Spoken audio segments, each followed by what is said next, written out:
Приказ министра обороны от 31 октября 2000 года стал отправной точкой в создании Сухумского высшего общевойскового командного училища. Нелегкий путь от военного учебного центра до высшего учебного заведения СВОКу возглавляли несколько офицеров. Сегодня начальник училища Алхаз Жиба. Открывая мероприятие, он рассказал о высшем военном учебном заведении, которое исполняет главную роль в подготовке кадров для армии Абхазии. История вооруженных сил Республики Абхазия насчитывает более 20 лет. Первые бои Отечественной войны народа Абхазии принимали еще ополченцы. И лишь спустя несколько месяцев военных действий на территории нашей страны были сформированы Министерство обороны и Генеральный штаб. И после завершения войны перед победоносной абхазской армией всегда остро стояла задача обеспечения безопасности нашей страны. За 16 лет существования училища закончили 325 курсантов. Многие из них до сих пор проходят службу в системе Министерства обороны. Сегодня в высшем военном учебном заведении учатся 40 курсантов.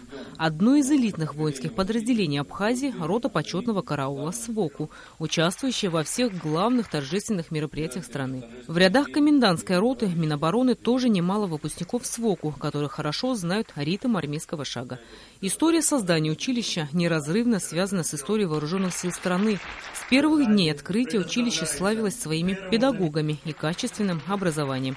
За 16 лет училище подготовило не одно поколение офицеров, отмечалось в поздравительном адресе министра обороны Мираба Кешмаря, который зачитал первый заместитель министра Беслан Цвижба.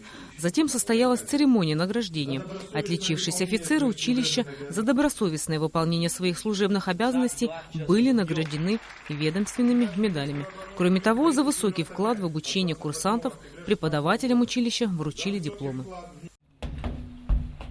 Товарищ генерал-лейтенант, старший лейтенант Лукуна для получения медали прибыл.